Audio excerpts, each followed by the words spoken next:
Prière au cœur de Jésus avec Saint Jean. Jésus, ton apôtre Jean le bien-aimé, a reposé sur ton cœur le soir du jeudi saint. Donne-nous de ne chercher qu'en toi la force et l'apaisement dont notre cœur a besoin. La certitude de ton amour nous délivre de nos peurs. Heureux qui trouve en ton cœur un appui. Le pardon, un chemin de vie. Ce matin, je veux vous parler du pardon. Tous, nous souhaitons être heureux et vivre en paix. Un chemin possible pour nous, conduire à la sérénité et au partage, est celui du pardon. Le pape François l'a dit de manière admirable en 2015. Le pardon est le moyen déposé dans nos mains fragiles pour atteindre la paix du cœur. Se défaire de la rancœur, de la colère, de la violence et de la vengeance est la condition nécessaire pour vivre heureux. Plusieurs mots sont importants pour mieux comprendre le pardon. Le premier est la notion de bonheur, pour vivre heureux. Je vais commencer par vous demander qu'est-ce que vivre heureux, être heureux. Nous avons certainement chacune, notre définition du bonheur. Voici une première définition générale. Être heureux, c'est un état d'esprit. C'est être satisfait de sa propre vie, c'est-à-dire être en mesure de vivre toutes les émotions, agréables ou désagréables, de manière saine. Si je peux affirmer que ma vie est pleine de sens, qu'elle a un sens, alors peut-être que cela suffit pour faire de moi un homme heureux. Pas si sûr. Toute la Bible est un appel à choisir la vie, le bonheur, un appel à se tourner vers Dieu, car c'est la rencontre avec Dieu, avec son amour infini pour chacun, chacune d'entre nous, qui rendra possible une vie heureuse. Dieu nous a aimés le premier, et depuis, il attend que nous mettions notre confiance en lui. Nous sommes conviés par Dieu à entrer en communion avec lui et à vivre un cœur à cœur avec le Christ dans l'esprit. C'est le chemin du bonheur proposé aux croyants, et nous savons bien que ce n'est pas un chemin sans souffrance ni angoisse, mais dans la confiance, nous pouvons dire avec saint Paul: « J'en ai la certitude, ni la mort, ni la vie, ni les anges, ni les principautés célestes, ni le présent, ni l'avenir, ni les puissances, ni les hauteurs, ni les abîmes, ni aucune créature, rien ne pourra nous séparer de l'amour de Dieu qui est dans le Christ Jésus, notre Seigneur. » Je pense souvent à saint Maximilien Kolbe, qui a donné sa vie pour un inconnu, car il savait qu'ainsi, il gagnerait sa vie pour l'éternité. Le bonheur, pour le croyant, c'est de mettre toute sa confiance en Dieu, quoi qu'il arrive. Cette attitude permet d'avoir un cœur en paix. Pour la paix du cœur. La paix biblique est beaucoup plus que l'absence de désordre ou de guerre. Le mot hébreu « shalom » exprime une plénitude, un parfait état de santé, de bien-être et de bonheur. La paix est un don de Dieu et un appel à faire le bien. Les béatitudes nous le rappellent régulièrement. Heureux les artisans de paix. Le Christ a vaincu la mort et nous donne sa paix par sa présence. Il est notre paix. Écoutons saint Paul. Éphésiens chapitre 2. Dieu est riche en miséricorde. À cause du grand amour dont il nous a aimés, nous qui étions des morts par suite de nos fautes, il nous a donné la vie avec le Christ. C'est bien par grâce que vous êtes sauvés. Cela ne vient pas de vous, c'est le don de Dieu. C'est lui, le Christ, qui est notre paix. Des deux, le juif et le païen, il a fait une seule réalité. Par sa chair crucifiée, il a détruit ce qui les séparait, le mur de la haine. Il a voulu créer en lui un seul homme nouveau, en faisant la paix, et réconcilier avec Dieu les uns et les autres en un seul corps par le moyen de la croix. En sa personne, il a tué la haine. Il est venu annoncer la bonne nouvelle de la paix pour vous qui étiez loin, la paix pour ceux qui étaient proches. Par lui, en effet, les uns et les autres, nous avons, dans un seul esprit, accès auprès du Père.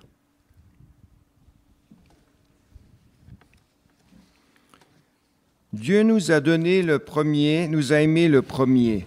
Dès lors, nous sommes appelés avec notre cœur à chercher Dieu, à se tourner vers lui, à l'aimer et à lui promettre fidélité. De cet amour initial découle la confiance en Dieu, l'amour pour Jésus, notre paix. Avec Benoît XVI, rappelons-nous que la paix repose sur plusieurs piliers tels que la justice, la liberté, la vérité, la solidarité, le pardon et la réconciliation. La paix est un don de Dieu qui fait de nous des artisans de paix et qui nous permet de vivre heureux. Cette paix est entre nos mains, nous qui sommes si faibles, si fragiles. C'est ce mot fragile que j'aimerais reprendre avant de parler du pardon. Dans nos mains fragiles, écoutons le psalmisme et saint Paul parler de la fragilité.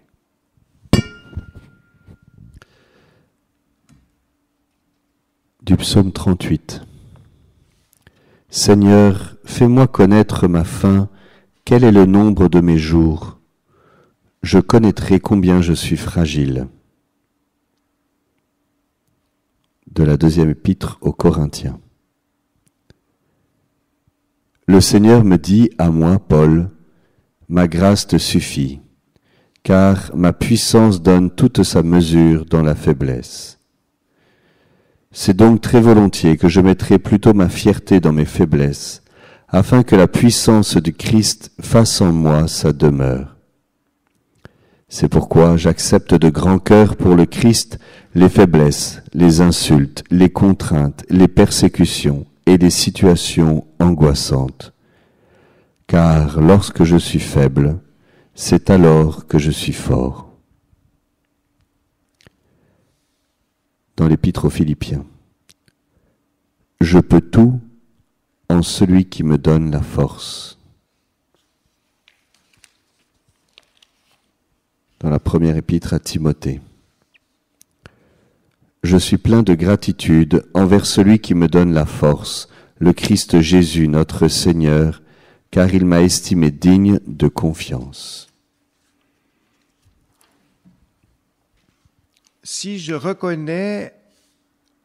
me reconnais fragile, alors je sais que j'ai besoin d'être sauvé, que je ne peux rien par moi-même. Celui qui me donne la force d'agir, c'est le Christ qui vit en moi. Me reconnaître fragile, c'est accepter que tout vient de Dieu et que tout est pour lui. C'est une libération, tout comme le pardon. Le pardon est un appel à se reconnaître fragile pour se laisser sauver. Le pardon, un cœur à cœur avec Jésus. Nous sommes dans la cité du Sacré-Cœur. Vous savez donc que pardon et cœur à cœur avec Jésus sont intimement liés. Ce qui me permet d'affirmer que mon premier cœur à cœur avec Jésus a été le pardon donné un jour en 1971. J'avais 12 ans. Cela faisait déjà 3 ans que le père Joël Capucin me violait. Je me souviens parfaitement de ce moment de pardon. J'étais son servant de messe. Il a prononcé un sermon sur la Vierge Marie. C'était tellement beau que les gens en avaient les larmes aux yeux. Je me suis rendu compte alors qu'il avait une double personnalité, qu'il était à la fois un bon prêtre et un pervers. À genoux, j'ai supplié Dieu de me libérer de mon bourreau et, en même temps, j'ai pardonné à cet homme. Je me suis dit, je n'ai qu'une solution. Il faut pardonner. Sinon, je suis foutu. J'ai pardonné, j'ai senti intérieurement une libération. J'ai dû attendre encore plus d'une année avant d'être libéré de ces griffes. Mais ce pardon m'a permis d'entrevoir, sans vraiment comprendre, un apaisement. Aujourd'hui, je peux affirmer que ce pardon donné a été possible parce que j'ai vu la pauvreté de l'autre. J'ai compris que cet homme infâme avait bien plus besoin que moi d'être libéré, aimé, sauvé. Et franchement, j'aime mieux être à ma place qu'à la sienne. Le pardon, un chemin qui libère. Le pardon donné ouvre aux autres. Il m'a fallu bien des années pour comprendre à quel point ce pardon a fait de moi un homme debout. Oui, le pardon donné libère. Il libère le cœur, et c'est là l'essentiel. Le pardon permet, malgré l'horreur, la paix du cœur. Et les effets de ce pardon sont toujours là, me donnant aujourd'hui encore, comme hier, la force d'agir. Petit, j'étais servant de messe du cardinal Journet.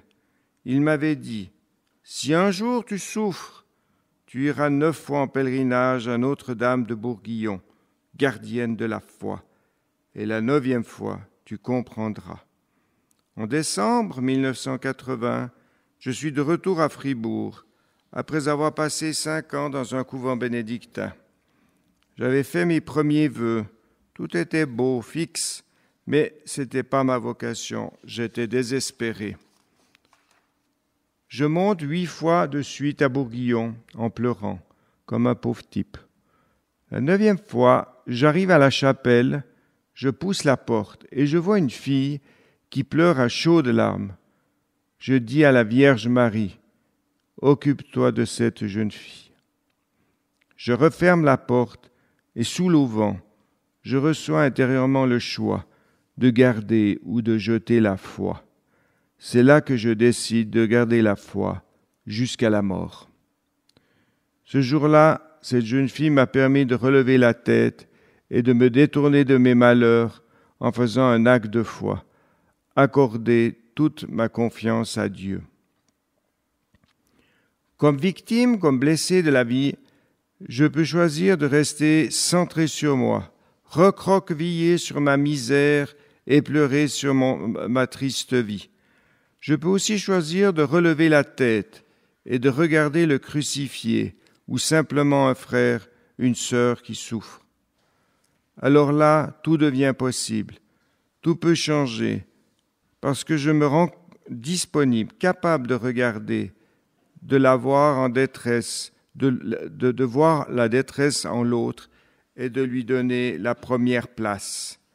La volonté de sortir de ma condition de victime va me permettre de continuer mon chemin. Ce pardon a été un élan dans ma vie de foi. Le pardon comme un élan.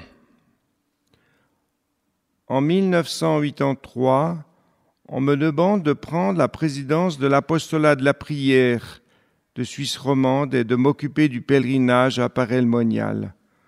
Dans les années 85, on est venu participer à une session. Je me souviens d'avoir vu Pierre Goursat sur son vélo.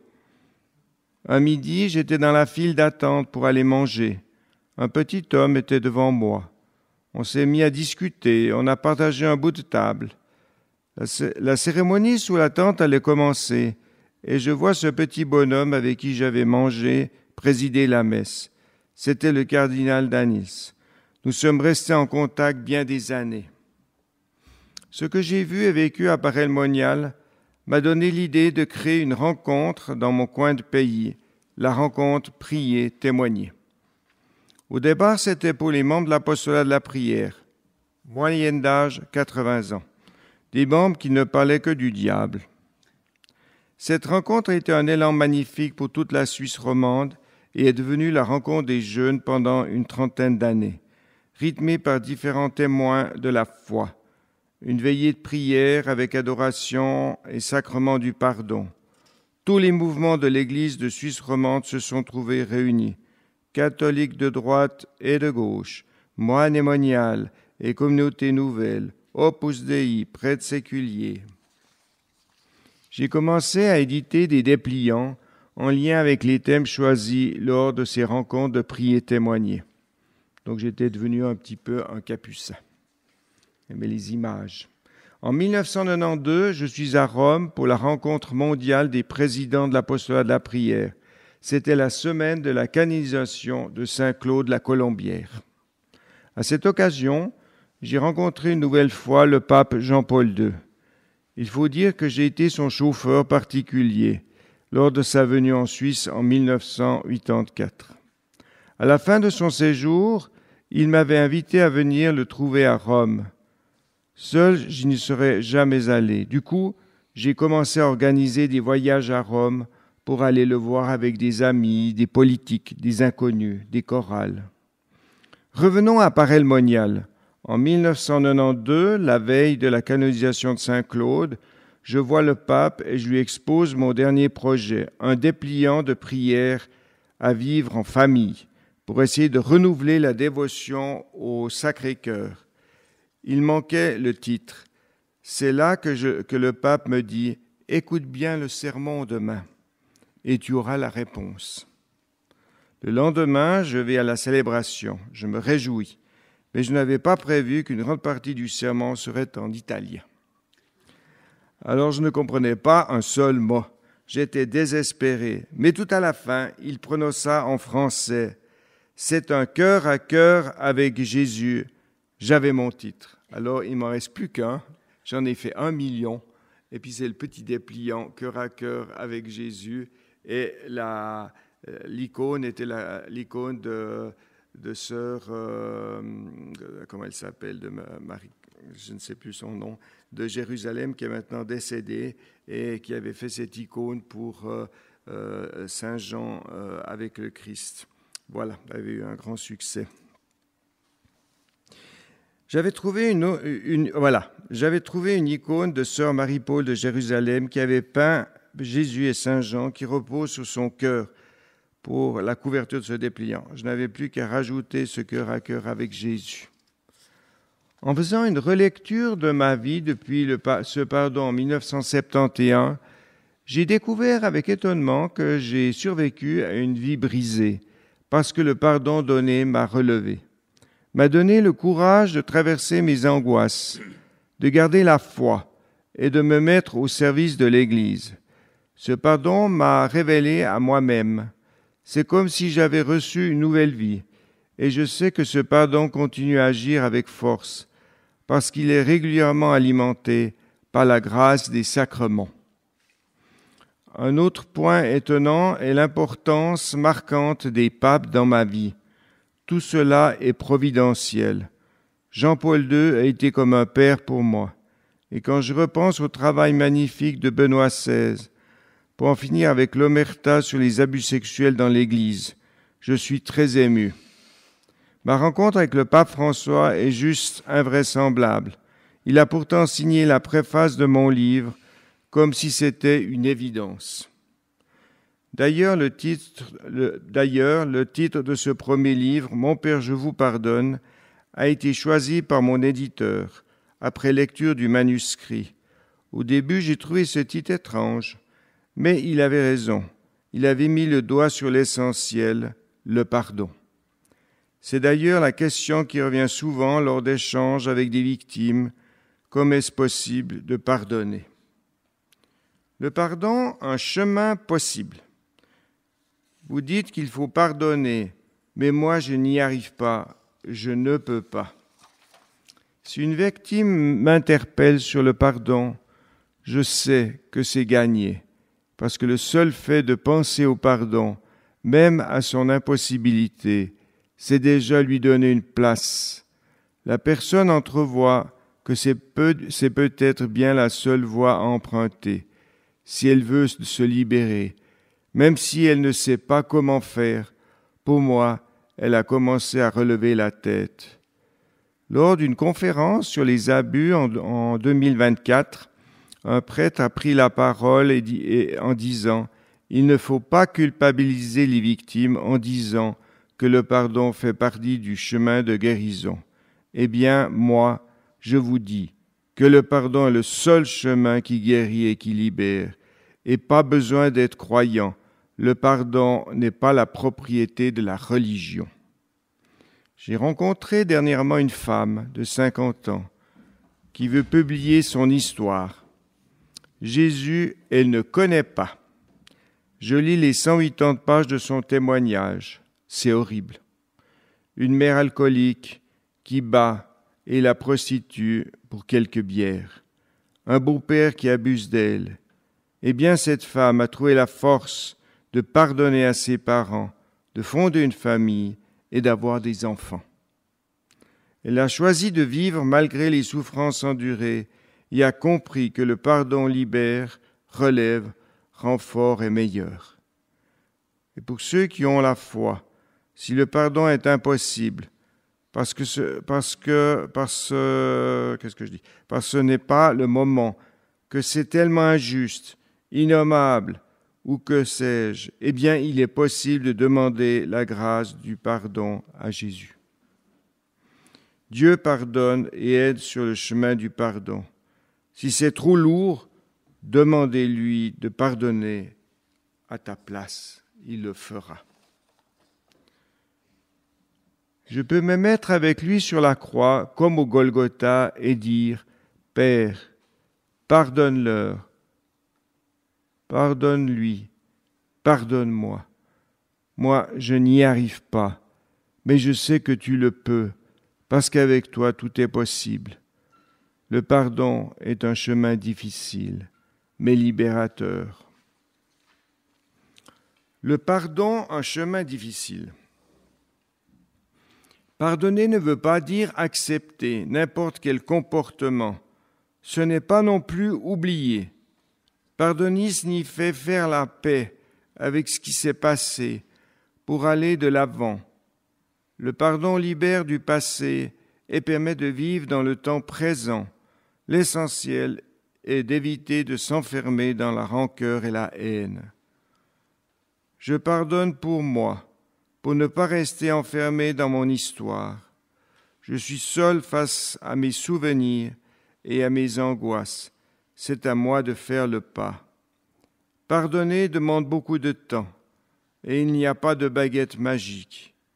L'important est d'avoir la volonté d'entrer dans une démarche de pardon et de se donner les moyens pour guérir. La colère est normale, la haine aussi. Il est nécessaire de vivre ces émotions et de les remettre à Dieu. Lui saura qu'en faire. Et petit à petit, le chemin du pardon verra le jour et la libération pourra prendre toute sa place. Il est important de savoir que je ne suis pas seul sur le chemin de la guérison. C'est un peu comme un deuil. Il y a plusieurs étapes, plus ou moins longues, difficiles, et la foi est un atout. Le pardon, chemin de foi. Avec la foi, c'est un chemin magnifique qui s'ouvre sur le pardon, car je sais que je ne suis qu'un pauvre pécheur, bien souvent loin de ce Dieu qui m'aime et qui ne cesse de me pardonner. Et ce qui est extraordinaire, c'est que le pardon donné et reçu par le sacrement de la réconciliation donne le courage de regarder vers demain. Il guérit, permet de se libérer de ce qui enferme, de la rancœur, de la haine. Il permet de se reconstruire, de se relever, de se donner pour le bien de tous. Je suis un homme debout parce que j'ai pardonné et que j'ai conscience de ma fragilité. Je m'accepte comme je suis, avec ce passé particulier qui m'a tant blessé, mais qui me permet aujourd'hui d'aller à la rencontre des autres et de les aider comme je peux. Tout cela est l'œuvre du pardon, celui reçu comme celui donné, avec la force et la puissance de l'Esprit Saint. Le pardon, quelques citations. Voici encore quelques citations pour intérioriser ce cadeau qu'est le pardon donné et reçu. Le pardon est la capacité de regarder l'autre dans les yeux et de dire que l'amour est le plus fort.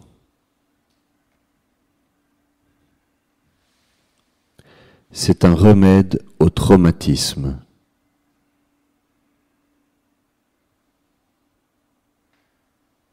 C'est l'impardonnable qu'il faut pardonner.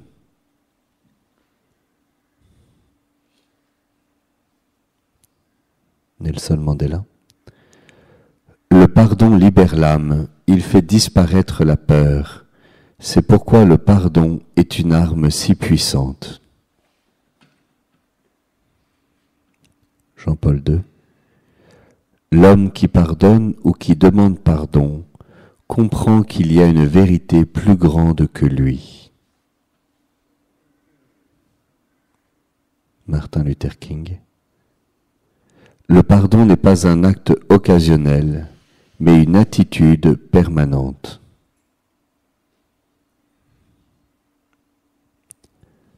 Jean-Paul II. Le pardon est une option du cœur qui va contre l'instinct spontané de rendre le mal pour le mal.